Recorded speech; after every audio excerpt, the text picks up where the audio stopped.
In our last episode, we described an escapee's typical journey from North Korea into China. Once in China, North Korean refugees are confronted with a new set of struggles. Though they are no longer hungry, they are stripped of their human rights and considered outlaws. To make matters worse, the overwhelming majority of North Korean women in China are victims of human trafficking, sold as forced brides or servants. Hi, I'm Dan Chung, and I'm Executive Director and co-founder of Crossing Borders. We've been helping North Korean refugees since 2003. So why have so many North Korean women been sold in China? What are the daily struggles that these women face? We'll answer these questions and more in our new series, Breaking Down North Korea. Let's start in the 1970s. China passed a law that said that most families could not have more than one child in an effort to control the growth of their population. This has become known as China's one-child policy. This was also the time when ultrasound technology became more accessible. Although it was illegal for Chinese families to find out the gender of their babies, many were able to do so with a simple bribe. It was important for Chinese families to have boys. It was how wealth was passed down from generation to generation. If a family business was a farm, males were considered much more useful than females. In some regions of China, the gender ratio is about 3 boys for every girl. There are currently an estimated 30 million more boys than girls in China today.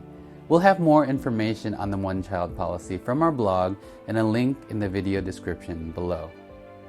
The great disparity between genders is why demand for women in China is high. This is what drives the human trafficking industry. Life is difficult for North Korean refugees in China to begin with. Even as they live in China, they are anxious and desperately want freedom. They constantly live in fear of the Chinese police.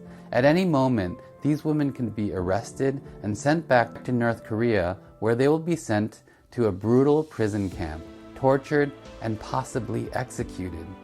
Every day these women live on the edge of life and death. Because of this ever-present threat, they constantly look over their shoulder to make sure they are not being watched or followed. In fact, it is not uncommon for the Chinese government to make public announcements that they will pay bounties to anyone that turns in a North Korean refugee. This drives these women deep into isolation. The less people who know about their situations, the less likely they are to be reported to the police. But this isolation leads to depression and hopelessness. For decades now, the modern-day Underground Railroad has been ushering these refugees through China into Southeast Asia, where they receive refugee status and are then flown to South Korea.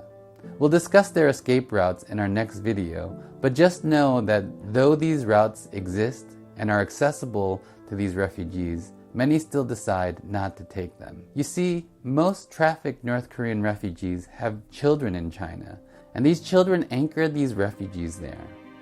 The refugee women know that the route out of China is precarious, with a very real chance of being captured along the way.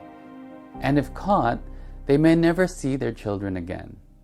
Refugee women who attempt to take the Underground Railroad tell their Chinese husbands of their plans to send for their husbands and children after they find their way to safety in South Korea.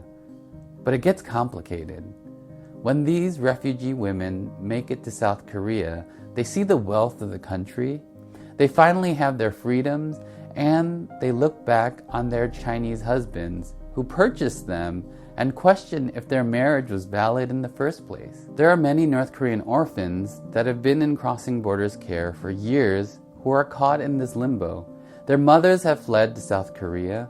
Their fathers are unwilling or unable to take care of them.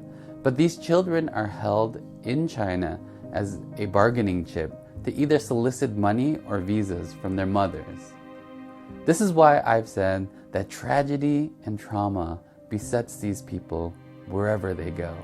Every step of the way is fear and sadness. In our next video, we will explain how the fortunate few make it out of China to freedom through what has been labeled the modern-day Underground Railroad. Thanks for watching. Make sure you like this video and subscribe to our channel, where we will be sharing more North Korea facts.